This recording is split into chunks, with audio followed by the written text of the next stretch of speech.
Aslah, engkau ni kira dah orang panggil the next superstar lah, orang Padang. Tapi for real, for now aku rasa ya je sebenarnya. And then kalau aku tak ambil title superstar tu lah. And then aku nak tanya kau satu soalan. Soalan ni aku pernah ditanya oleh abang, selalu menekan. Kadang serabut ke sebenarnya. Okay, kau pernah shoot dengan Daus? Daus ni ada partner kau. Kau shoot kota pertama, kota kedua lah. Kita kota pertama, kota kedua. Noah pun kau pernah shoot kota pertama, kota kedua. Who was better? Siapa paling better sekali? Saya rasa dua-dua better. Sebenarnya di side Asus dan juga di side Asnura ada kebaikan masing-masing. Tak ada tegang! Gila!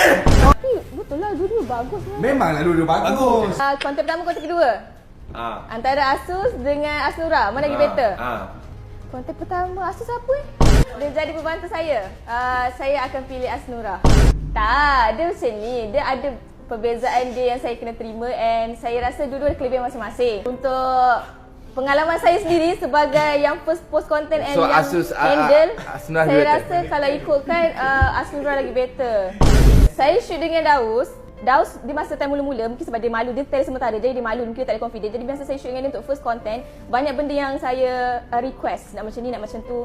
Tapi bila saya shoot first content dengan Noah, everything just going well, macam tu lah. Saya tak perlu nak request apa-apa, saya tak perlu nak set up apa-apa, semuanya menjadi macam tu. Jadi berdasar ikut pada orang yang memikul tanggungjawab pada ketika itu, saya rasa pressure tu, kalau ikutkan pressure untuk first content tu, letak dekat Asus lah.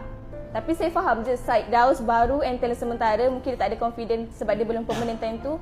Noah pula dah permanent and dia dah tahu flow apa dia nak buat macam tu. Jadi ada kebaikan antara dua-dua.